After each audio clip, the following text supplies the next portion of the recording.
Assalamu alaikum wa rahmatullahi wa barakatuh. Bismillah, walhamdulillah, wa salatu wa rasulullah. How's everyone feeling? How are you guys doing? Good?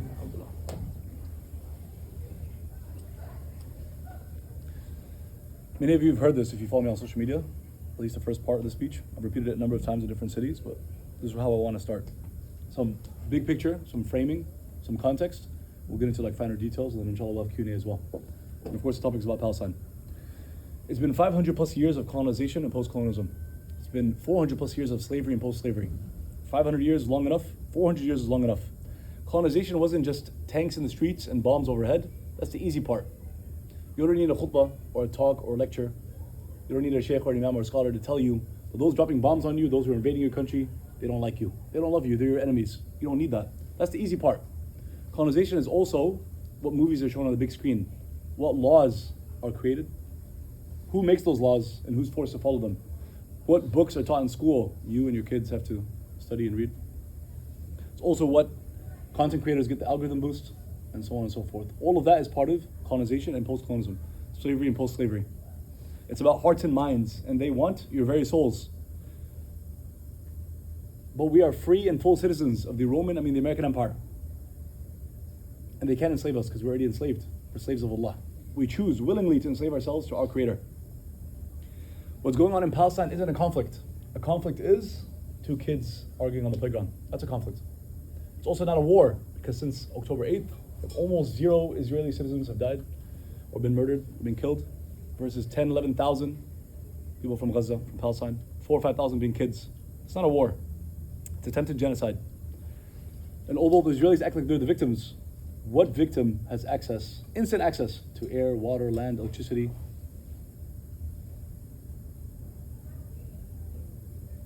Sick people. The Israeli leaders need to be taken to the ICC and the ICJ, the same way that Nazi leaders were taken after World War II. The Nuremberg trials, if you haven't heard of it, you can Google it. And that's not anti-Semitic, because if it was an Arab or Muslim leader perpetrating injustice, we'd hope that they'd be taken to the ICC, the ICJ. It's not anti-Semitic, it's justice. Until then, until we have that kind of justice, we say Hasbunallah wa ni'mal wakil, which is a phrase that a lot of you know. It's in a lot of different cultures. It's in Pakistan and Egypt and so on. It literally means I'm filing this case in Allah's court because I'm powerless. What can I do? We're recognizing that Allah has all the power. When you're in that situation, say Hasbunallah wa ni'mal wakil. It means I'm filing this case in Allah's court. Very fitting in this case. This isn't a war, but even if it was a war, the creator of the universe, one who created all of us, whether you're Muslim or not, white, brown, black, Asian, it doesn't matter. One who created all of us, he gave us laws on how to engage in warfare. War should be avoided at all costs. Just like Isa and Muhammad, we love peace. We're supposed to be peacemakers all over the world. We're supposed to be ambassadors of peace. I come from Texas, and we were told growing up that Jesus was the Prince of Peace. That's part of our deen. Isa is one of our leaders, one of our most loved leaders.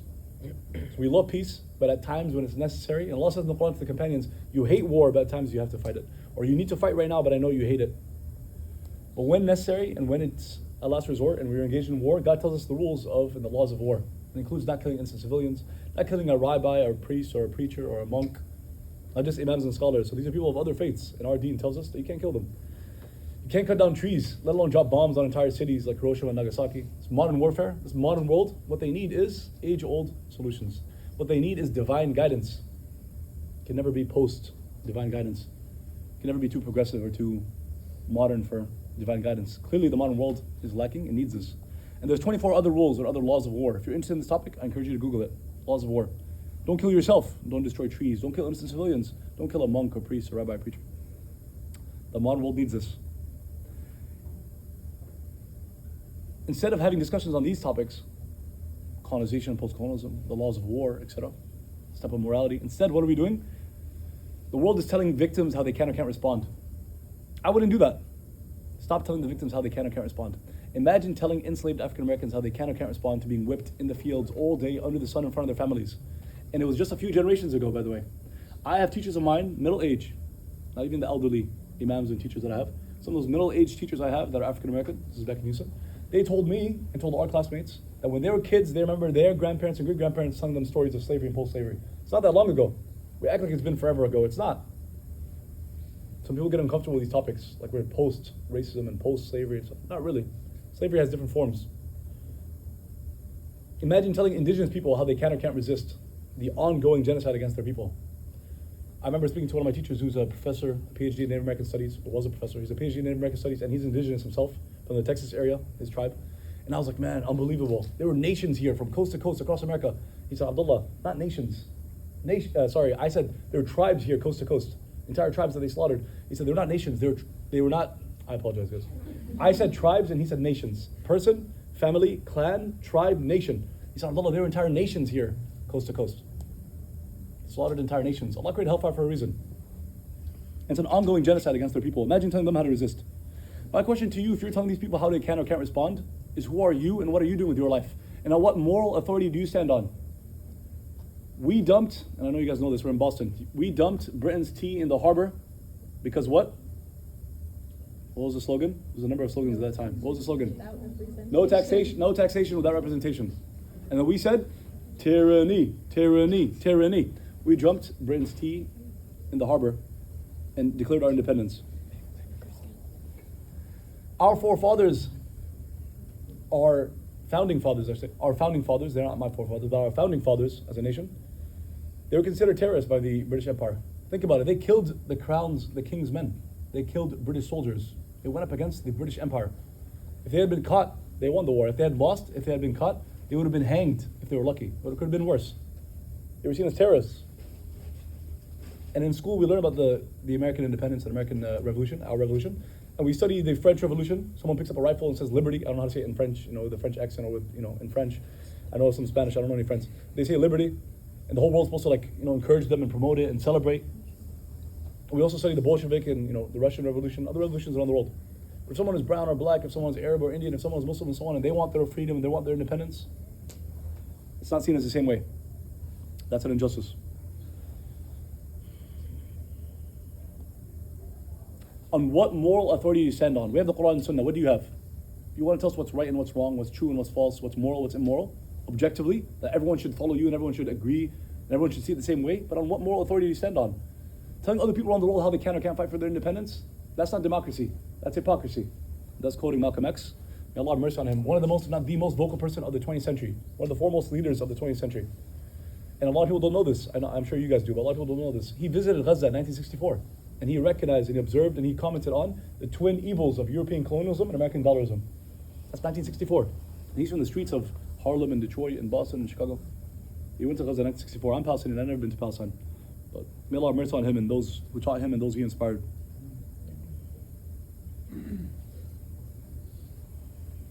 European colonialism and American dollarism. And I'll get to this in a second in detail, but it's not an issue of being Jewish or Muslim or Christian or so on. It's a project of European colonization. It's racist by definition. It's white supremacist by definition. And I know we're in the 21st century, so a lot of people would like to think that we are like post-racism, post-slavery, colonization. I'm talking about terms that seem to be irrelevant. But they're absolutely relevant.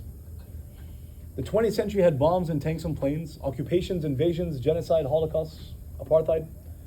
And the whole world said what? Never again, never forget. And we're in the 21st century, and guess what? The 21st century has bombs and planes and occupations and invasions and apartheid and genocide and holocaust. Yes or no? And we're saying what? Hashtag never again, hashtag never forget. There's a lot of lessons here. One of them is, we don't need this modern, secular, liberal, progressive, these terms are not really helping us. You can come up with words. If everyone in humanity, which never happened, and never will happen, but if everyone got together and decided that there's this new concept, this new religion, new philosophy, new ideology, new buzzwords, we're all going to agree on certain things, it doesn't really change the reality. Not everything, social constructs don't always adhere to reality. So we can all say hashtag never again, hashtag never forget, but some things never change. Basic morals and principles, they don't change. But Allah has told us how to live our lives in the 50th century, just like He told us how to live our lives 1,400 years ago. So these basic morals and principles don't change. I hope in the 22nd century we also don't have bombs and planes and occupations and invasions. But anyways, a lot of lessons here. We sometimes, and it's a tangent, but it's also important, we sometimes conflate morality with technology. We get so impressed that our technology is definitely further along in the 21st century than the 20th century. But morality and technology, are they really linked? Are they really the same thing? No, they're not. Every one of us has a smartphone, but we do dumb things every day. Morality and technology, it's not the same. We don't need to create new religions. Again, we come up with this term that we're living in this post-modern era with progressive this and liberal that, but we still have the same issues we had in the 20th century. In some ways, some things are worse. We don't need new religions. You're going to trade Allah, that created the entire universe and everything in existence, and the deen, the faith and the lifestyle that He chose for humanity, not just for Arabs and Pakistanis, for everybody. You want to trade that for a new religion that we make up? You want to trade Allah for a few clicks, a few subscribers, a few acres, a few pennies? I wouldn't do that. There's no need for that. There's no need for that for many reasons. One of them is that this is not a Muslim, Jewish, or Christian problem. It's not about religion. And I know Muslims are like, wait a minute, not about religion, but about all the ayahs and hadiths about the importance of Al-Aqsa and Jerusalem and Palestine and about fighting for justice. It's part of our faith. That's not what I mean. Of course that's true. This issue and this conflict is 75 years old. The Jewish calendar, and I learned this a few months ago, because I worked for a year at a mosque. I was basically the imam or assistant imam at a masjid that had a temple, a Jewish temple, Reformed Jewish temple right next to us, and a church next to us. So I learned some new things. Their calendar goes back 5,700 years. Back to which prophet? 5,700 years. Which prophet? That's not Musa. That's not Isa. That's not Muhammad sallallahu alaihi wasallam. Nuh? No. That's more than 5,700 years. No, it's older than that. Older. Yes. 5,700 years ago. That goes back to Abraham, who we all love, respect, and admire. Muslims, Christians, Jews. It's a beautiful thing. Their calendar goes back 5,700 years. Our calendar goes back to the Hijrah, the time of the Prophet Muhammad sallallahu alaihi wasallam, 1,400 years. This conflict is not 1,400 years old or 5,700 years old. This conflict is 75 years old. It's a huge difference. It's not a Muslim, Jewish, Christian problem. What I mean by that is that it's not because we have a disagreement in theology, therefore we have to be fighting until that somehow one of these religions disappears or this theology is settled, or it's not the case. It's a false narrative. And this is pushed a lot. I don't know if in Boston this is very common. In Texas, very common notion. That, we can't really do anything, you gotta turn the other cheek, gotta turn the other way. It's a Muslim Jewish thing, it's been there for centuries, you're not gonna solve it. It's another way of saying we're not gonna try to solve this. You gotta be very careful of what the story is that you accept, what narrative you accept. Stories are everything. Stories are very powerful. Possibly the most powerful thing in the 21st century is that we have phones, because you can share your story. Stories are everything. 1/3 of the Quran is made up of stories. There's so many themes in the Quran. It talks about spirituality and law and politics and psychology and the human and the existentialism and our nature and purpose and life and God and salah. There's a lot of things in the Quran. 1/3 of the whole Quran is stories of people before us. It's very powerful because that's what gets humans to do what they do and think how they think. Like I said in the very beginning about the content creators that are pushed and the movies on the big screen. It's all part of colonization. It's the hearts and minds. The Quran is 1/3 made up of stories. Movies and music videos and so on, and books and novels and all that, those are stories, just in a different format. So obviously that was a tangent, I apologize, and we'll go back. But it's not a Muslim-Jewish problem in that sense. The conflict doesn't go back centuries. And not only have Muslims, Christians, and Jews in our past lived together side by side, intermarried, did business together, worshipped not too far apart, lived peacefully together, had their different judges in courtrooms under one umbrella. Not only that happened like in America and Spain or under the Indians or under the Iranians or like the Persians or under the... Not only that, it happened in that same region that we're talking about. In that same land, it happened for centuries. It was the main story for centuries. 75 years old. So don't get caught up in that. It's not a Muslim Jewish problem. Those who kill babies and steal land, that is their religion. We wish they were following the Bible, the Old Testament, New Testament, the Quran. We wish they were Christian or Jewish or Muslim. No, they're not. If you kill babies and you steal land, that is your religion. And I'm not Jewish, obviously, so I don't want to speak on behalf of their community, but I've been observing for the last month. I'm sure you all have seen all these videos. I saw a stadium full of Orthodox Jewish, rabbis and people that are practicing. If not, they're not all rabbis. They're trying to practice, Orthodox Judaism. A stadium full, and they had very strong language. Some of the things I say make some people uncomfortable, but their language is even stronger than I was. They're basically implying things that like they're kuffar, that they're Zionists, basically, that they're not kuffar according to their faith, that they're not true Jews. They said things like they're basically almost implying that they'll go to hell, or that God hates them, or that what they're doing is hateful towards God or against God's commands. Very strong language coming, of course, internally from the Jewish community. And then we also saw and heard from people that are Reformed Jews and liberal, secular Jews or progressive Jews, Reformed Jews, saying not in my name, and they got arrested in DC and in New York. Right, so Reformed Jews and Orthodox Jews saying this. So again, I don't want to speak on their behalf, but it seems very similar to, I think an analogy can be made to how we felt about ISIS just a few years ago. Muslims around the world, 99.99999%. We were like, not in my name, this doesn't represent us, it's not Islam. We were not impressed that they can quote a few ayahs in the Quran. Were you guys impressed? I wasn't. Does it take a PhD in Islamic studies to quote a few verses from the Quran? How about the thousands of other verses? So if you quote a few verses from the Torah, it's not impressive. And these rabbis are saying, we're not impressed. You're Zionist, you're not necessarily Jewish, or at least you're not representing Judaism correctly. Those who kill land. Those who kill land and steal babies. Those who kill land and steal babies, that is their religion. It's not Islam, it's not Christianity, it's not Judaism. Abraham called on all of humanity to worship the one true God and to live a good life and to serve people. We should all be answering that call. He wanted, and we want, peace and harmony. We don't want violence. Do the Jewish community deserve a homeland? Have you guys ever heard this topic being brought up from a khutbah or a talk or a halaqa? It's my honor. But it was not rhetorical. I want to know what you guys think. Does the Jewish community globally I don't know, someone can Google it. I don't know if like it's a few million people around the world. Do they deserve to have a homeland or no? Because a lot of my language, if someone was here, I'm assuming nobody, but if someone was here, let's say that was Jewish, let's say they weren't Zionists, but they're Jewish, they might feel uncomfortable with some of the things I said, or some of the things that we say, some of the things we post.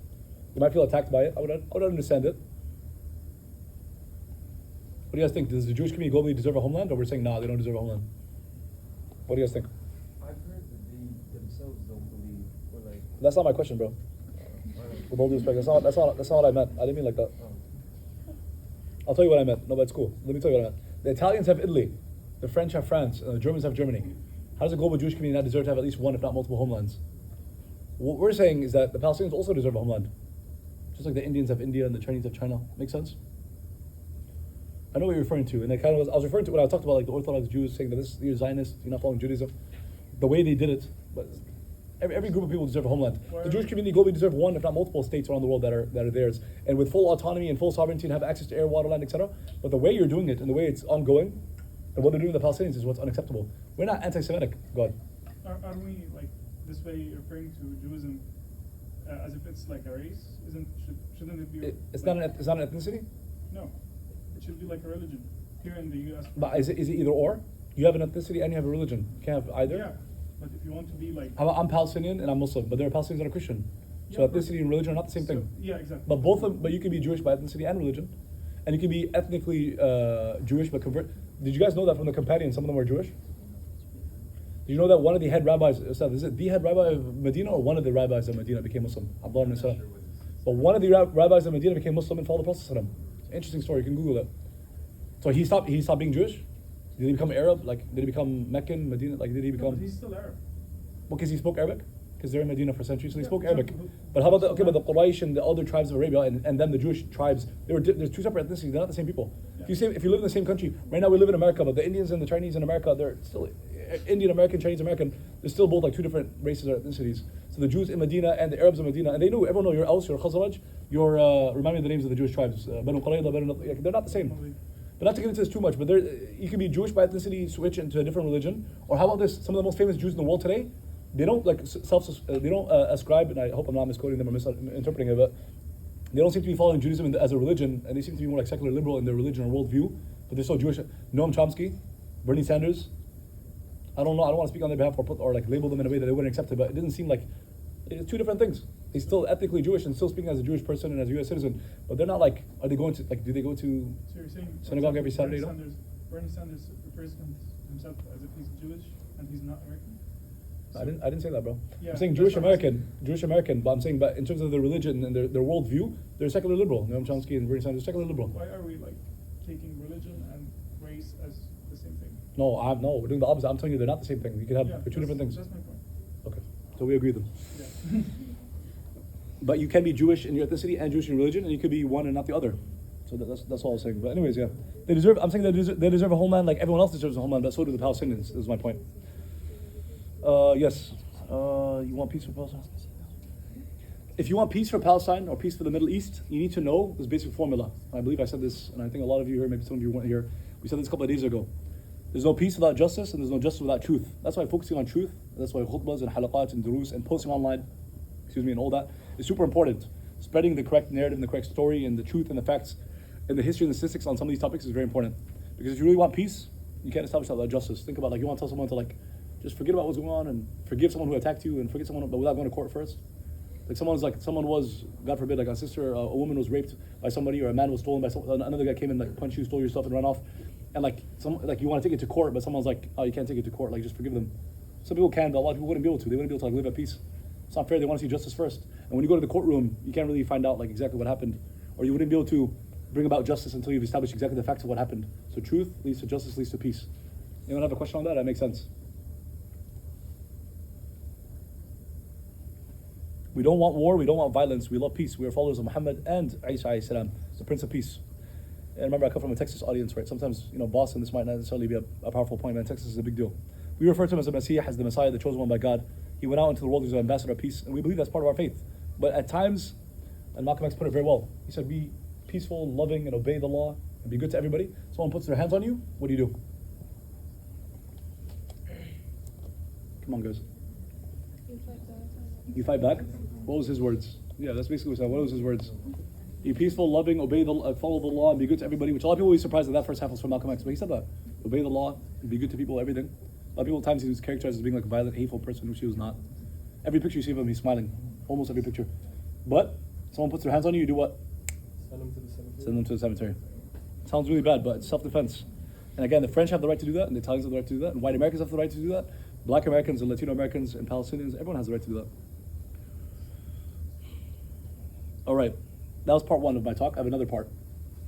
How about me and you? Big picture, some context, a little bit of history. I'm sure there's a lot more that you guys can ask in the Q&A. But how about me and you? I have a number of points, number of action items, number of things that directly are relevant to me and you. You guys want to hear it? Bismillah. Number one, do not sell your soul or abandon your faith. For a few clicks, a few subscribers, maybe a potential job opportunity, we don't need that job. We don't need that company. Start our own company. We'll get to that in detail. You're going to trade Allah who created the entire universe and the deen, the faith and the lifestyle that He wants for humanity. And you already know it. You know about Islam. And a lot of people on this campus, they don't know. You're going to trade that for a few clicks, a few subscribers, a few acres, a few pennies. Don't do that. Heaven is real and hellfire is real. And alhamdulillah for that. Allah's watching. The world's got a lot of hate. We need to, and I encourage you to, be full of love. But you definitely don't need another religion. You don't need to sell out, and you don't need to sell your soul. You don't need to trade Allah for anything else. Allah will be with the people of Gaza. So you don't have to be worried about that. Allah says to Musa and Harun, they had the mission of going up against the Pharaoh, the Netanyahu of their time. He said, قَالَ لَا تَخَافَا إِنَّنِي مَعَكُمَا أَسْمَعُ وَأَرَى. Allah said, don't be afraid, I'm with you. I hear and I see. That's Surah Taha, ayah 46. The same Allah who was there at that time, He's here today.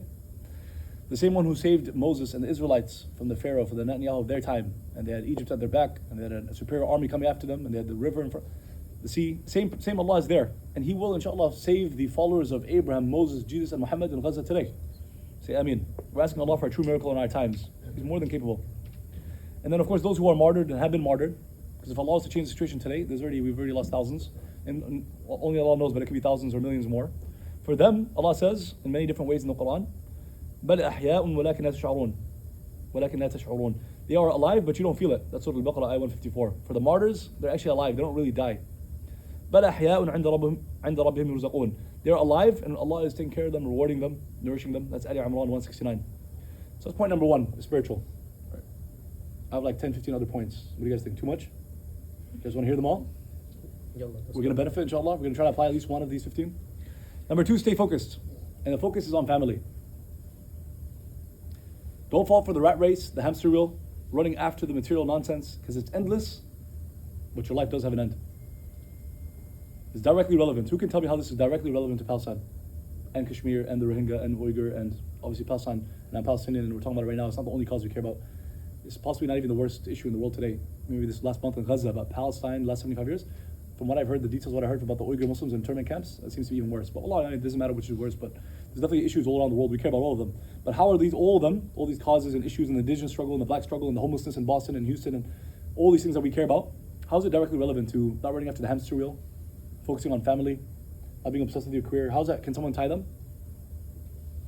I know a little bit of critical thinking, but inshallah, this is good exercise for us. How is it related? Like directly, not indirectly. It's directly related. How is it related? It's actually related in multiple ways. If you can give me at least one. I put that as number two, and then we'll get to the points on political and media and lobbying Congress and all that, which everyone knows is directly related. This is directly related, and I put it as high up. Super important. I put it as number two after spiritual and your relationship with Allah. How is it related? Focus on family, you don't obsess with career. Like, how's that related? This tough one? I'll continue, you guys can think about it and let me know. Getting married as young as possible, when you're mature enough to do so. Having as many kids as possible, but more importantly, raising them well, is directly related to these issues that we care about. How? I can tell you, but I want you guys to think. How is it related? And maybe you guys aren't used to this stuff being like brought up in your topics, but I had to. Come on, guys. This is like, what, 40, 50 people in here? You guys are probably from like 20, 30 different countries, studying probably 30 different majors. I know you're all very intelligent. Help me out. How's it? I said get married as young as you can. I mean, you guys are already like 18, 20, 22. Hopefully in the very near future, inshallah. Have a lot of kids, but more importantly, like raise them well. If you can raise them well and have many kids, it's even better. And that's directly related to the issues we care about. But how? How's that related? Legacy. Huh? Legacy. Okay, it's good. I like that. It's part of legacy. As in, like, I might die at 60, 70, But if I had no kids, you're basically dead, except for like maybe I had a few videos and a few people. But if I have a kid or more, then that means totally day of judgment. Maybe 1,000 more years or 500 more years. I have generations of people that I can. Yeah, that's true. That's a good way of putting it. Anyone else want to add anything? That's a good answer. Teaching your kids the right things and passing that on, like creating more believers, more people that More believers, more people that are going to fight for justice, more people are going to vote in the right direction. We'll get to voting in a second, or like put out more content, or create more media organizations. All the above. How about more wealth? How about a bigger brand? How about a bigger business? Not like money just for the sake of running after the hamster wheel, or money just for the sake of seeing numbers in your bank account. Not money just for having luxurious things in life, although it's not haram to have luxuries, but not just for that sake, but more money because you can help more people that are hungry. You guys see how it's all related? So this for the politics, the social justice, our deen, our faith, family, and money. They seem like all these different issues, but really they're all connected. If you guys can see that, that'd be great, inshallah. I would love for you guys to think more about it. Because if you can connect these things and see them as not like separate issues, in that short window of a few more days, few more years, few more decades you have in this life, you can like maximize your opportunities. It's nice to see that they're connected. Encouraging you to have a purpose, because everybody lives their life and everyone's going to go through the same number of years or days, and if a certain amount of time, everyone's going to go through life, but like some people live with purpose and some people don't live with purpose, and the results are huge in terms of impact and legacy. I like that. Was a good word, inshallah, legacy. Anyone want to add anything? I know it's not politically correct to say this, but I'm going to repeat it again. You getting married, you having kids, you raising them well is directly related and directly relevant to these issues. We can leave it for Q&A. Someone wants to follow up on that. Point number 3 is build your brand. So number 2 is about build your tribe, marriage, kids, etc. That's your tribe. Number 3, build your brand. You're all smart and hardworking, and unfortunately, I'm not trying to shame you or put you down. You're my little brothers and sisters. I love you. I want the best for you. But the vast majority of you are going to end up using decades of your best years and your time and your energy and your labor and your intelligence and your everything you have basically to build up these different businesses and these different companies and corporations, which I'm not saying it's haram depending on the company, but most companies in America probably it's halal to work for them. I don't know. A lot of alcohol and tobacco companies and a lot of other things, but like for the most part, an engineering company, a software company, I'm not saying halal haram, I'm not saying it's right and wrong, but like again, you have one life to live. Is it your best use of your time and effort and energy and labor? A lot of these companies are, and you know this, in the last few months we've seen a lot of content on this, are supporting directly or indirectly what's going on around the world, the issues and like the war and the genocide and the bombs and all that. But even if you're working for a company that's neutral, that's not really like producing weapons or anything, your 20s, your 30s, your 40s, like you're never gonna get them again. So all your time and your energy and your intellectual capacity and everything, don't undermine and undervalue it. If you can get together, if 2 or 3 of you guys get together, start a company in the next few years, 50, 70, 100 years from now, it could be the next Parsons or Bechtel. Those are big civil engineering companies. It could be the next Google or Microsoft. It could be the next Facebook or Instagram. It could be, you don't believe you can do that? These people started from their basements. These people started in their garages, Amazon. These people started from their dorm rooms, Facebook. You think you're not capable? You think Ahmed Mohammed can't do what John Smith can do? Why? Based on what? You think because your name is Saleh or Fatima or something, you can't do what like Sally and Mary can do? Why? Obviously, I have friends named Sally and Mary and Jake and all that, and they're Muslim. I think you guys understand what I'm trying to say. Number 4, although I would love to talk about number 3. Like number 3 I could have spoke about it easily for an hour and a half, about building your businesses and entrepreneurship. It's part of our history, and the way that Islam came all over the world was through entrepreneurship. I know you guys know this, but there's also details, but maybe another day, another talk. But build your brand. Number 4, boycott companies that support genocide. So number 3 and 4 go together. You build your own brands and then boycott other brands that are clearly, supporting the nonsense. I'll give you guys 10 companies. If you can try to memorize this list, share it, and then try your best to, the rest of our lives, you should never touch them. There's no need. Each of them has 1 or 2 or more alternatives. You don't need to ever buy from these companies. And then the 10 is easy because there's actually hundreds of companies. Unfortunately, we live in a world where hundreds of companies, if not thousands, are doing all sorts of nonsense around the world when it comes to the Uyghur Muslims in China, and then when it comes to the BDS list, the Palestine, and obviously other atrocities. It's hundreds, if not thousands of companies, but if you can at least focus on these 10, that's at least something. It's the least we can do. And I know that a lot of people have seen people commenting online, including scholars and imams, saying like, forget about boycotting, it's a waste of time, or it's not the best thing, or it's not. Listen, I'm not saying this is the end all be all, the most important, I didn't put it as number 1, or the only thing you should do, or it's okay if that's the only thing you do. I'm not saying any of that. I'm saying it's the least we can do. And you should do it. How could you, once you know, even if it was Starbucks, I think what they did, I'm sure they've done, maybe they've done more than that, but what I know for a fact is that somebody from their employees, I think, or like someone from their union, Starbucks union, posted like, I support Palestine, and then they wanted to sue them or something. And I don't know if they're doing anything worse than that, but even if it's just that, why would you ever go to Starbucks again? I don't get it. Like, why would, there's a bunch of other coffee companies, a bunch of other cafes. But 10 companies, you guys ready? You guys are gonna memorize them, and then inshallah never touch them, and tell everyone not to, yeah? Coca-Cola, Nestle, Starbucks, McDonald's, Puma, HP, Disney. How many is that? I'm forgetting 1 or 2, yeah? I had 10, I can read it out, but Nestle, I want to see if I memorize it. If I'm telling people to memorize it, I need to memorize it too, right? Nestle and Starbucks, Coca-Cola, HP, Disney, Puma, McDonald's. I didn't say that. Okay. L'Oreal. I'm missing 2 more. These are lists that I made. I should remember them. I made this list of 10. And other people can have other lists, but I made 10. I want to encourage people to follow them. I have them right here. Numbers on my list of 10. I'm not saying no, but I'm saying I had a list of 10 that I bare minimum. Should I try again before looking? McDonald's, HP, Puma, Disney, L'Oreal, Coke, Starbucks. Wow, I got 7. I got 8 the first time. What am I missing? Oh, okay, good. That's the Palestine. And then Nike, Adidas are from the Uyghur list. So I combined those together. So that's what it was. I forgot that. I combined them into a list of 10. You can remember. McDonald's, Starbucks, guys. McDonald's, Starbucks, Puma, HP, Nike, Adidas, Disney, L'Oreal, Nestle, Coca-Cola. I forgot Nike and Adidas because they're top of the list for the Uyghur. If you're into that topic, like the Uyghur Muslims in China, if you Google 83 companies Uyghur or 83 companies China, it'll come up. 83 of them. I combined 10, and then there's hundreds on the BDS list. So there are 2 different lists. Again, there are other conflicts. These are probably the 2 worst things happening in the world today. But I put together from the top of each. I made 10. It's a bare minimum. Again, we're trying our best. At least these 10, right? Say one of them. HP. Say one of them. Coca-Cola. L'Oreal. Disney. Puma. McDonald's. Starbucks. Any of it. It's okay if it's repeated. Go ahead.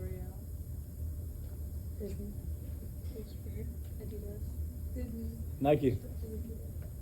Puma. HP. You guys get the point? Can we keep going? Go ahead. Say your favorite company. No, I'm kidding. Go ahead. Raytheon. Any one of them. Or you guys repeat after me. I promise to never touch these companies in my life. Some of the guys are like Nike, Adidas. What do you want us to do? Under Armour, Reebok. I grew up. All right, guys. All right. Listen. I grew up.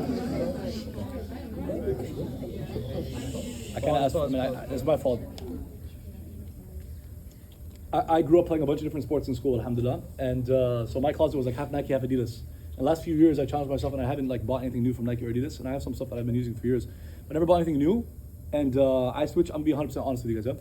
I switched to Under Armour shoes, running shoes versus Nike shoes. I don't know if it's because I'm used to it for years, or if it's actually true, but I feel like the Nike shoes were better, like more comfortable. I enjoyed them more. Forgetting aside how they looked, I think also Nike maybe look better, but the comfort-wise, I'm getting used to it now. My second or third Under Armour shoe, I've gotten like more used to it. But Nike, I feel like they were better shoes, right? But how can I ever wear those Nike shoes once you know like they're enslaving the Muslims in China? I can't. So I'm trying this myself. I'm not trying to just preach. I'm trying to also practice it. I encourage you to try to switch. There's alternatives for all 10 of these companies, okay?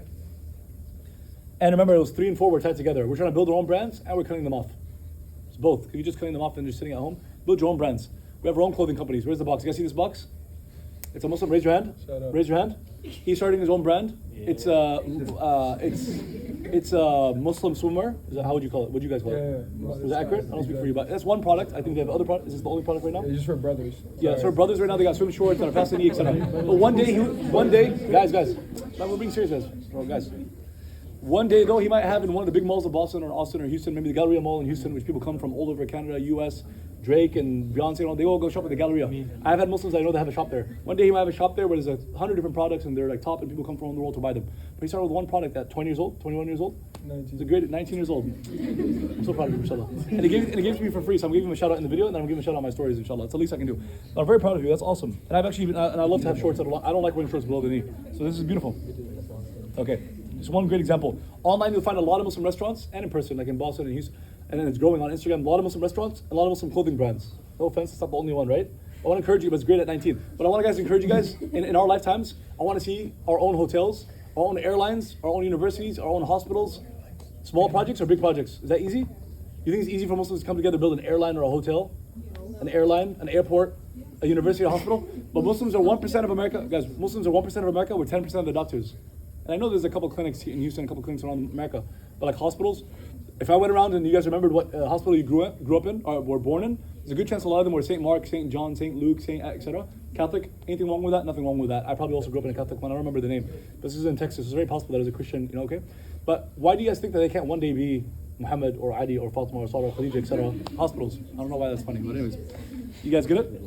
And then even if there's no one there telling people about Islam, but like someone went there and they were sick and they came out and they got better. It's a Muslim doctor, Muslim-owned, Muslim. It's even more important that we run the hospital. And the doctors could be of all different religions and the customers. The patients are of all religions. Just like our restaurants, successful Muslim restaurants, people go there and eat from all different religions and all different backgrounds and races. But that's a sign of success. But we want more of that. You guys promise me we're going to try, inshallah. Our generation is going to try to create our own hotels, our own airlines, our own. Guys, I had an issue with United coming here. Not here, but I mean, I've been traveling on nonstop for like a couple of weeks. The first one, I think I went to DC, and then I went to like 4, 5, 6 cities, right? When I went there through United, I had a United employee that's a friend of my friend's that's trying to get me into the airline. They're trying to give me a hard time because it was just started about Palestine. They're not going to say this, but I know this because I was posting all this stuff, and I was going to the protests, and I was speaking out, and then I was about to travel and go speak around the country. These last 2 weeks, I went to like 7, 8 cities. But I went to United, they got me like, missed the flight. I'm there early, right? Missed the flight. Oh, you don't actually have TSA, you got to send in the normal line. And I had TSA and it says it right there. Oh, okay, it's in the system, what can I do? I go there, you have to take off your belt and shoes and no big deal. But like, they're just trying to like, oh, and I got there and I'm right in there, I'm waiting, like wait for the end of the line, wait till the end of the line. Where's your ticket? Oh, you don't have a real ticket. Oh, you're not actually on the flight, I have the ticket. All right, take the next flight. The next flight, they're like, oh, we don't know. I'm like, yo, like, you guys get it? We need our own airlines. But I got on the flight, I got a friend of my friends works at United, got me the flight, I got on the flight. It could have been a lawsuit. I could have taken it to care. We probably would have won. Although it's a private company, they can do whatever they want, but it's not going to look good if they have to answer why, because I've never done anything. I have no criminal record. It's going to be, if they say it's because of a social media post, which is First Amendment, they look bad. Although a private company can do whatever they want. Point is, this is one example, and obviously people have been through a lot worse. Like, this is nothing. I had a good burger at the airport, and I just waited an extra hour and did a Quran class on Zoom, and I chilled. I was like, I'm not saying like, woe is me is woe. Like, you have to feel bad for me. But it's an example of it would be nice if we owned our own companies. Yeah, don't have to be like constantly at the mercy of others. Boycott. Number 5, support charities. This is a tough one in the sense, well, I think for some of you it's easy. It literally took years of my life, like a whole chapter or 2 chapters of my life, and I'm still learning, to struggle with this. I don't know why. Everyone has their struggle. For me to understand what our deen had to see, the view our deen has on money, took me a while. I don't know, the way I was raised and the way I heard, imams and scholars talking about money, I got a certain idea, and then as an adult, I realized like, okay, like reality and theory. But anyways, so this one was like, I kind of felt like it was kind of pulling in opposite ends, but I think now at 30, maybe it's starting to make more sense. But maybe you didn't have that issue. Maybe you had, people struggle with different things. That's why I purposely mentioned it at the talk last time, like what's our view on money and power. But we want to have billions of dollars because half the world's hungry, because we want to donate money to Gaza and to Kashmir and to the Rohingya and the Uyghur. But also we don't want to be obsessed with money. So we want money, and Imam Nawawi, probably the best to ever say it, right? This is one of the top scholars in our history, not one of the top. He said, zuhd, which is the concept of not living, not being attached to this worldly life, which obviously all the prophets taught, and it's part of our deen, is to have money, power, this dunya, etc. Have it in your hands, but not in your heart. Well, that's hard, right? Easier said than done. But I'll be lying if I said I don't want to be rich and famous and. But why though? Like, first of all, what are you going to do with that? And then, why do you want it? And then what are you going to do with it? And how do you earn it? But in and of itself, money and power, they're not evil. If you have more money, you can feed more people. Half the world's hungry. You can't feed them with like a few $1,000s. You need billions of dollars to feed the world, yeah? So I would lie if I said I wasn't interested in making billions. But am I willing to do it in haram? Like, I'm going to take care of the hungry, but I earned it through like a casino or through an OnlyFans. Like, it's not. You can't do that. Obviously, if you've done that already in the past, you want to donate your money is one thing, but you can't have that as your strategy and think that Allah is pleased with you. Maybe He'll feed the hungry people through you, but then you could be in trouble in front of Allah. So you can't do that. And if it's, I want to be famous because I want everyone to be like, yeah, you're awesome, you're the man. Well, we know the hadiths. That's fine. You'll come in front of Allah on the judgment. He'll say, they all said, you're the man, you're amazing, you're the great, you're the GOAT. Cool. Now go let them help you. But how are they going to help you? Everyone's naked in front of Allah on the judgment. This heaven is there and hellfire is there. No one's going to be able to help you. They're all crying and yelling and screaming, seeing the hellfire. They're scared. You want them to, they can't help you, nothing. So you definitely want to be famous just for the sake of people talking about you. And you don't want to be rich just for the sake of like buying fancy stuff. It doesn't really help you when you die. But we want fame if it means that you have a message for the world. And you want money if you can help people. So again, it's like kind of pulling in different ends. But if you could earn those millions and billions, but not be attached to it and not obsessed with the cycle and not be obsessed with what your bank account shows, but you're doing good work, earning it in halal and spending on good, then ask Allah to give it to you if it's good for you and give it to us. Say Ameen. Okay. Charities, supporting charities if you can. And if you can't, let's say you're a college student, you don't have any money, you can share on your social media. You can share different charities. I can tell you about a couple of charities that are doing good work. I had a friend of mine that I thought died for a second because I heard that his team, his charity in Gaza, a couple of people died from the team. I'm like, man, I just lost a friend. He was on the ground feeding people in Gaza a few weeks ago. But it's called HCI Canada. Islamic Relief and others are also doing good work. But you can at least share their posts and so on. I try to bring them influencers and all that. It's the least I can do. I didn't have much money to donate. Number 6, that's why I want to make more money. Number 6, lobby Congress. The least you can do is you call your representatives. If you Google it right now, within 30 seconds you can be on the phone with them, or a machine, or a message, or their staffer. But you can tell them, we want a ceasefire, we want stop the genocide, stop sending weapons, whatever you want to tell them. Anything's better than nothing. It takes a few seconds because their numbers are online. Who your representative is, if you don't know, it's easily Googleable. Okay. But if you want to do more than that, which I encourage you to, alhamdulillah, Allah blessed me to have already met like 50 politicians in my life so far. And I'm only 30. I hope to meet thousands in my lifetime if Allah allows me to. In Austin, in Houston, and in DC. Local, state, and federal, and national, etc., different politicians. And for different reasons. As part of different political campaigns to learn the process and to support Muslim candidates. But also in DC. Raise your hand if you've heard of lobbying. You know what lobbying is. Like you've seen the show House of Cards, which I know it's dirty, so I'm not recommending it. But it does have also some interesting insight about how DC works. But the lobbying Congress is something very unique in America. I'm not gonna say no other country has it. I don't know, but it's definitely not common around the world. Most of the countries we're from, they don't have that. But you can literally sit right in front of a person who's a congressman or senator. These are very powerful people. It's only a few hundred congressmen and like 100 senators, and some of those people are more powerful than some heads of different countries around the world. And you can talk to them about basically any issue and present to them why you think that America needs to change its stance on Palestine, China, India, whatever the issue is, right? The homelessness in Houston, and whatever it is, right? Are they going to listen? Yes or no? They might not. Do they care what you have to say? Yes or no? We can't control that. But what we can control is we can be there in their offices all the time, just like every other community in America does, year after year. When we're in college and when we're older, and we want the grandparents to go speak to them, and then those who are retired, they have time. They want our high school, middle school kids, I take them on trips and go introduce them to their congressman and want to make that part of the culture. And we want not just 5, 10, 15 people go every year to DC, or at least a couple hundred. For the Muslim community in America, we're 4 million people. We'd nice to be thousands every year. And if some people can grow up, can finish their bachelor's in BU, or their master's from BU or so on, and consider that as a career, as a profession, that'd be beautiful. Some of us, and maybe somebody in this room will decide to take that as a career. Maybe you go get your bachelor's, maybe you get your law degree, you decide that my career, the community will support you, inshallah, or they should. We'll find investors, or we'll find donors and sponsors, and they should pay you, and you should have and then other people in other communities and other businesses, they pay hundreds of thousands to have a person full-time there meeting with the congressmen senators, pushing on policies and agendas that fit their company or their community or their policies. But something you can do in America, you can't do it in every country. It's a big deal. The lobby Congress. If you've never heard about the concept or you have questions, we'll leave it for Q&A. But I'll move along, I'll share with you the different points, and I'll wrap up, inshallah. I know it's been long. Number 7, vote accordingly. You might think that voting doesn't matter. I've heard this my whole life, and it really annoys me, but I understand. Like, I get where people are coming from. A lot of people think or have been taught that like voting doesn't matter. I have also heard a few times like voting is haram and stuff from like people in the community that are practicing, and with all due respect, they're definitely incorrect, but I get where they're coming from. I can prove to you voting matters. MLK and his people in Selma, Alabama, 1965, were coming out of church wearing their suits. Who knows the story? Who knows what happened in Selma in 1965? It's a movie called Selma. Highly recommend it. You know what I found out like an hour ago? MLK went to Boston University. I did not know that. I'm sure I've read his Wikipedia page so many times, I guess I just didn't make the connection. I know they have a statue at Morehouse, but I don't know if you ever went to Morehouse. Maybe you went to both, like bachelor's here, master's there. I just associated him with Morehouse College, which is a very famous HBCU. I visited there a few years ago and it was awesome. And then I spoke at Howard University, which is probably the top 2 most famous HBCUs, a few weeks ago, and that was a really great experience. But everyone there already believes in like Palestine. It was not like a tough sell. It's a very cool culture, mashallah. And then going to University of Maryland, which is mostly white, that's more of a struggle. Speaking at A&M about these things, that's tough, but alhamdulillah for everything. Anyways, MLK, what happened? Who knows the story? What happened in Selma in 1965? MLK and his people. They're coming out of church, they're wearing their suits, they're peacefully protesting or marching to go what? To go vote? Yeah. And was it legal or illegal for them to vote? Like, was it illegal and they're saying, okay, well, it's our right as human beings and we're Americans and we've been here, and yes, our history is that we're 3/4 of a person or 1/3 of a person, whatever it was, and yeah, we were enslaved, but we're no longer enslaved, and we're going to go vote, and it's our right, and it's not on paper, but we're going to force it, or we're going to peacefully protest against it because it's immoral. Like MLK said, an unjust law is no law at all. So it's the law, but it's immoral. We want to change it. Is that was the story of that case? It was already legal for them to vote, and they're marching peacefully to go vote. And what did they do? The cops stopped them and said, it's legal, but we're going to stop you. What happened? They peacefully stopped them and said, you have to turn back. You can't vote, which is disgusting and unacceptable, and so on. What happened? They got beaten on the heads with batons. Some of them died. Some of them bled. Tear gas, all that. You can tell me voting doesn't matter? Why would they do that if voting doesn't matter? Anyone want to respond to that? Who believes that voting in America doesn't matter? And I'm not talking about the fact that many times the 2 candidates are both garbage. I'm not talking about that. I'm talking about voting doesn't matter. You get it? There's a difference. Because you could run and you could be a candidate. If you don't like the candidates, you can support someone you do care about. Or you can push someone else. Or for one particular race, you feel like both of them are really bad and I don't want to vote. That's not what I mean. I'm saying who believes that your vote doesn't count or doesn't matter? If it did, then why would they kill people that are trying to vote? Make sense? We'll leave it for Q&A if someone wants to follow up. Short term, we want to vote against people like Genocide Joe. Who's heard that in the protests? It's going to stick, yeah? Genocide Joe. Who was there was anybody here in DC like last week when it was 300,000 people? What did the head Awad say, the head of CARE? In November? He chanted it many times. In November? Who knows it? In November, it rhymes. In November, as in when we vote, in November?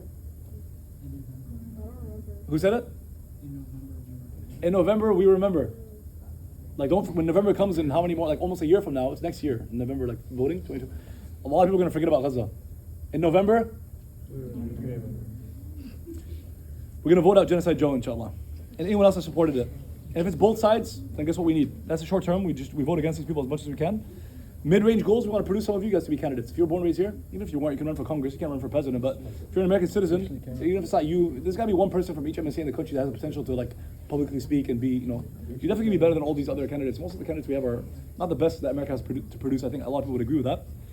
But anyways, mid-range goal, we want to produce Muslim candidates. Long-range goal, we want to create a third alternative. We want our own party. Who thinks that's like impossible or crazy or not needed? It's needed, yeah? You'd be surprised how many Americans would follow you, even if you're a Pakistani and you're brown, Muslim, etc.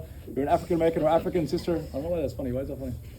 If you're African, a lot of people get sensitive about race, but I'm just trying to paint a picture. Yeah? What if you're African or African American, you're a sister from Mali, Sudan, Somalia? What if you're Palestinian or Egyptian or etc.? You would be surprised how many Americans, not that you're not American, but how many people that are white, brown, black, etc., non-Muslims, American, etc., would support a third party or a third alternative. People are sick of the two-party system. They're sick of the Democrats and Republicans for many reasons. This is a tangent that I want to take. So allow me.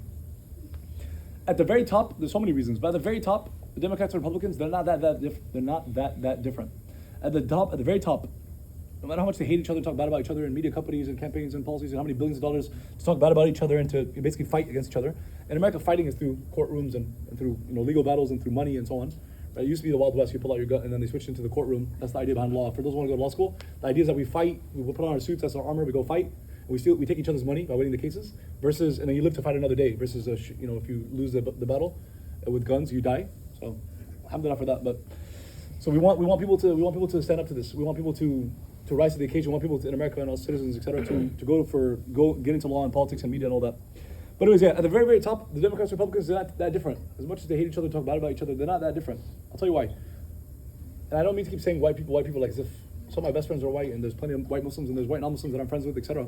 But at the very, very top, they're both white, and they're both rich, and they both have not too different of a lifestyle.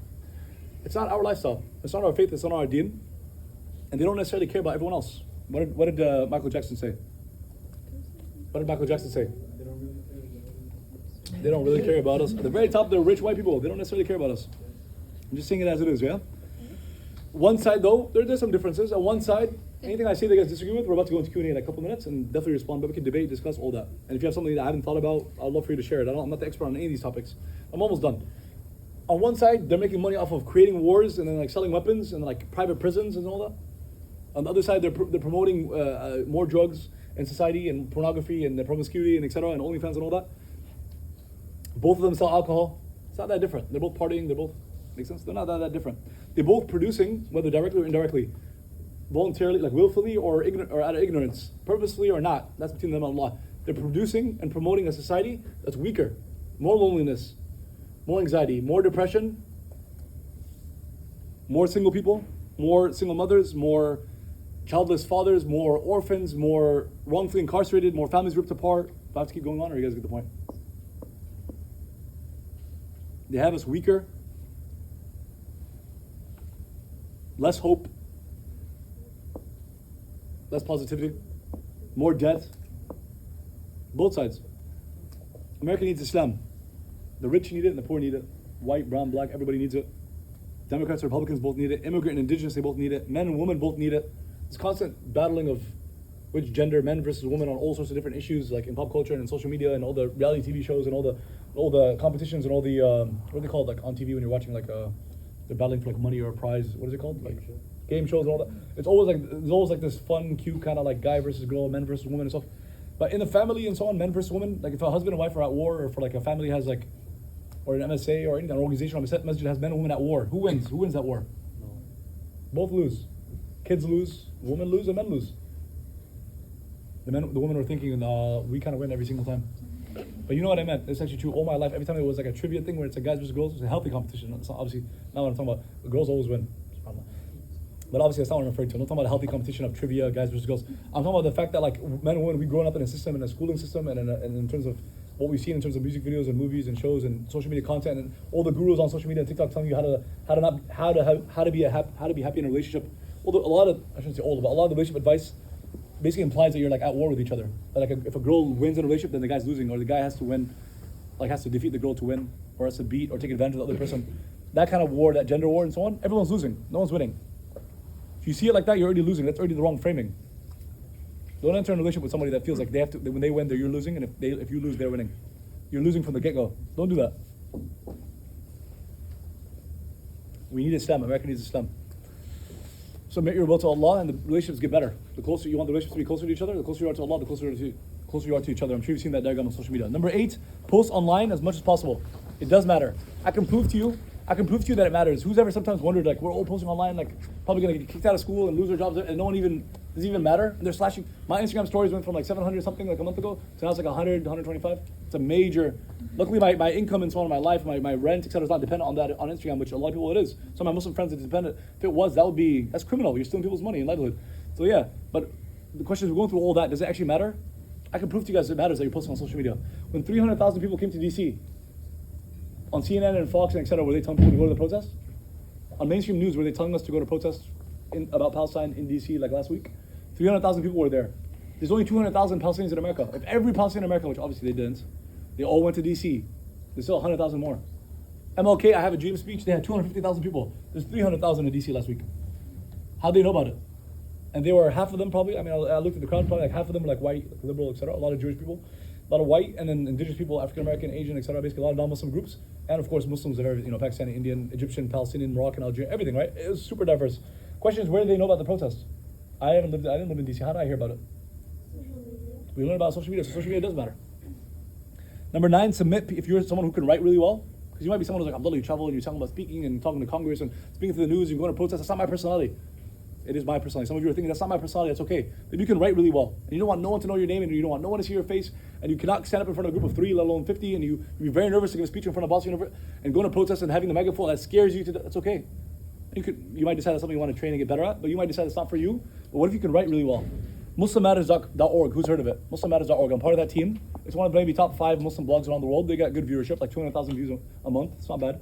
So it's written. There's some videos, but mostly it's written. So if you can write about Palestine or about any else, it's called Muslim Matters. Anything that relates to Muslims or anything that matters to you, you can write about it. You can let me know, inshallah, you can submit it. So your thing might be writing. You can write for these websites. And if you can write for your school newspaper, what's the Boston University newspaper? They must have one. Daily Free Press. Huh? Daily Free Press. Out of a group of all of you, you don't think not a single one of you can get a piece on there? Or have you guys already done that? Have you guys read anything about Palestine this month on there? If not, you could be all, shame on all of you.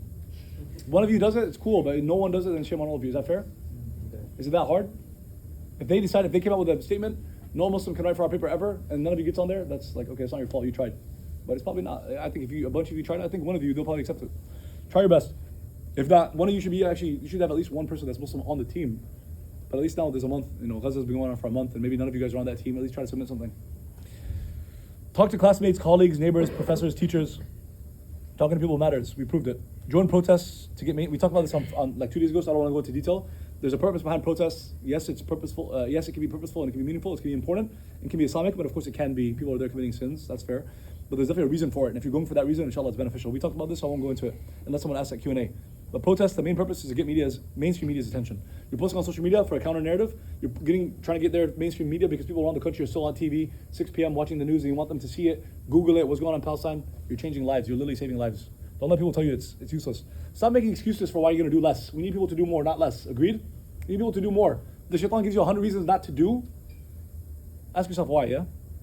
And if you're harassed or bullied because you're protesting or posting or you're at school or you're on campus or you're writing for the news, you get bullied, contact a lawyer. If you're not in touch with any of the lawyers, CARE, you just Google it, CARE Boston or CARE Massachusetts or so on, they have a branch. If you can't, you can also contact me. We know lawyers, alhamdulillah, around the country, in every area.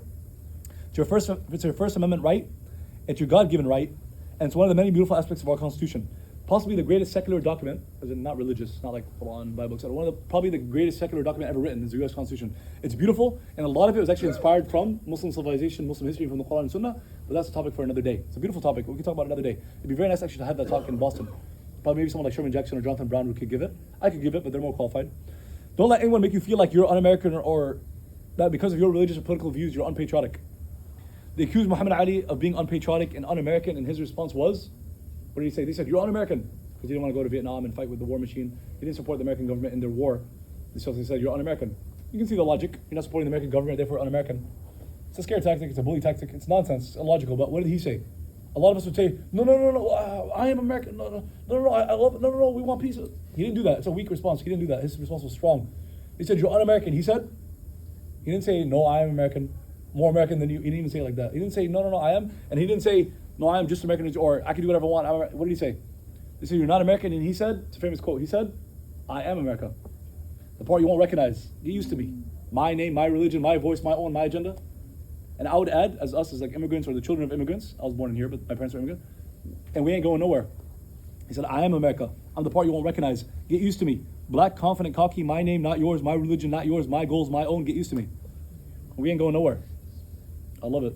Don't let them make you feel like you're less American.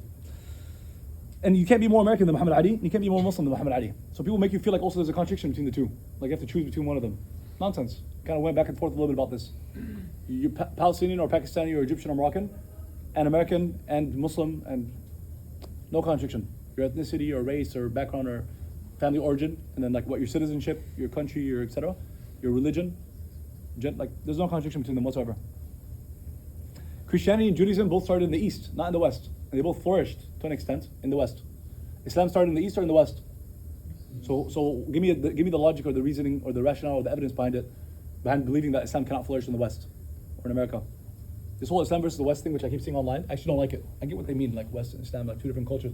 The reality is that we shouldn't like stop making videos like that. Because how about us? We're born here. A lot of us, not all of us here, but a lot of us were born here. Are we Western or are we Muslim? We're both. Right? To Allah belongs the East and the West. All the countries and all the land, it all belongs to Allah at the end of the day. And Allah's faith doesn't belong just in the East, or doesn't apply just in XYZ country, Morocco, Saudi, Egypt, etc., Pakistan. Not at all. It's the faith and the lifestyle that the Creator chose for humanity. It applies everywhere. There's no contradiction between being an American or being a Westerner and being Muslim. They make you feel like that. But Christianity and Judaism started in the East.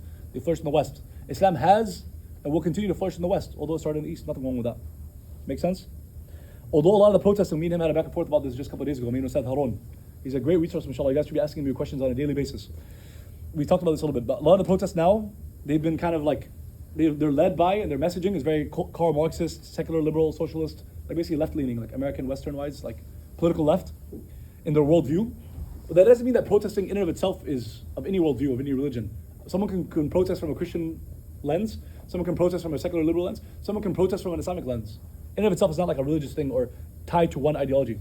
Protesting is like neutral, it's a tool. It's like social media. You can, first of all, we need to create our own platform, but because these platforms do have a bias, but also posting, anyone can post about whatever religion, right? They might hurt your algorithm, but social media in and of itself is not, or speaking to the world online is not in and of itself of any religion. Protesting is the same. That platform is neutral, but a lot of our protests in our lifetimes have been very secular liberal. Inshallah, we'll change that. And someone asked me this, so I want to include this on the Islamic side. Someone asked me about Islamic scholars in our past and what they say about Palestine. I want to give you guys some homework.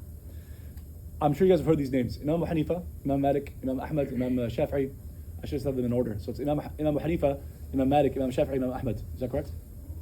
Okay, these are some of the greatest leaders in our history. I know Imam Hanifa for sure, and Imam Ahmad. I think I might have switched these two. But anyways, you guys get the point. These four Imams, which a good chunk, if not most, if not all of the Muslim world, they would grown up in a culture in a country that they will like say we follow one of these students of fiqh. It's beautiful. They all had very, very similar, views on deen, etc. But some legal issues they disagreed on. It's fine. But a lot of people will be surprised that a lot of times the way we were taught deen is very like, turn the other cheek and forgive and be merciful and all that, which of course is part of the deen, to be forgiving and merciful. But someone hurts you in your personal life, someone bothers you, someone steals your papers or your homework or steals your lunch from and you forgive them, that's your business. But you're seeing someone oppressing someone else and you're like, that's not the time or place to be like, well, we believe in peace. Of course we believe in peace. Like we said, we're following Isa and Muhammad and all the prophets. We want to bring peace all over the world. But you're seeing someone oppressing someone else and you're able to do something and you don't do it, that's not peaceful, that's violence. If you're able to. At the very least, you know the hadith. At the very least, you say something. Or at least hate it with your heart. But we're able to say something. We're in America. If you can't stop it with your hands. But you imagine seeing a grown man with a knife, and you see him walking towards a baby just playing around, and you kind of know what's going to happen, and you don't do anything or say anything. That's peaceful? It's violence. So that's what we're talking about. But anyways, but these four Imams, which a lot of people have heard these names, that's why I use them. If you go listen to their story, I want you to research the stories, or at least you can watch their videos. Imam Ahmad has a nice series on these four. That's the homework I have for you. They were wrongfully imprisoned, tortured, abused, spoke against their governments, protested, etc. Protesting is not like a modern secular liberal thing. So for the practicing Muslims in the audience, or those who are trying to be practicing Muslims, or those who have like the long beards and the short pants and all that, which I love you, you're my people. But some of the nonsense in that culture, there's some nonsense, they're human beings. That culture, that small segment of the Muslim community in America and around the world, who believe that they're all can sometimes be very judgmental. And let's assume good intentions of everybody, trying to be upon the Quran and Sunnah, that's beautiful. But these are some of the top followers of the Sunnah in Islamic history. They protested and they were wrongfully imprisoned and they went to jail and they got tortured, etc. It's not a modern secular liberal thing to be protesting and posting online and trying to bring about change in society or lobbying your government and so on. Not at all. Go listen to their stories, not just their fiqh, but also how about their family lives, how about their political views, how about their business practices. And they're human beings and there's reasons why we know their names and we read their books 1,000 years later. It's not just because they had written a few books. It's not because they had a little bit of knowledge.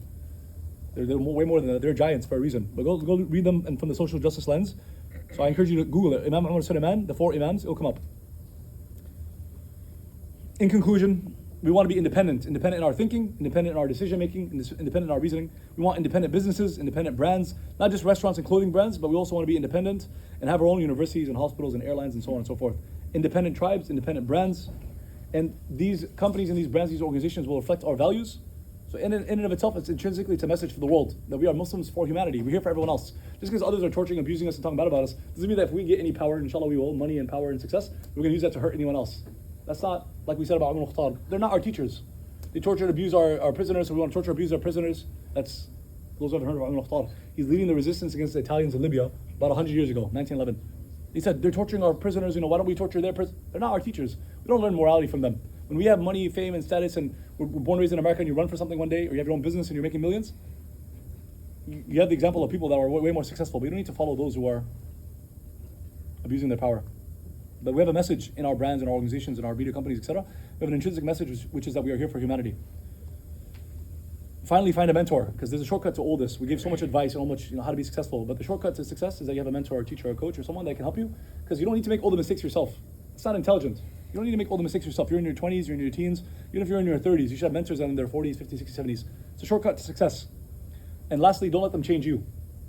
The least you can do is that there's a narrative out there, and there's a story, and there's all sorts of people that are doing nothing. They're doing things that are evil, and there's people doing nothing. Don't let them change you. Do your best, but don't let them change you. There was a man that was protesting against the Vietnam War. You guys might have seen this, it went viral.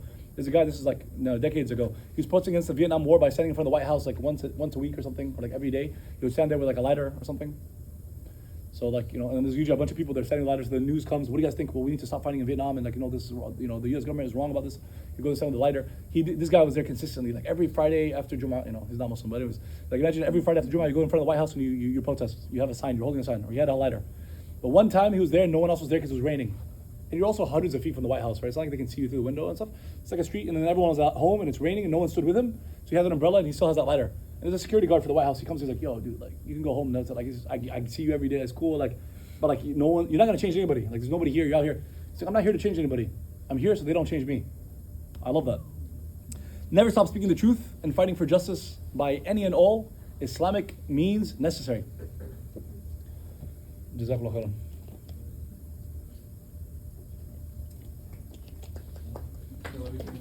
I like takbirs, brother. Alhamdulillah. How about takbirs? You guys don't like BU? You guys don't like takbirs? Allahu Akbar. Q&A, comments, discussions, debates. We're open. Allahu Akbar. Angela, we can open the floor to questions. Discussions, debates, anything. You can turn it off. Turn it off. And we won't record the Q&A.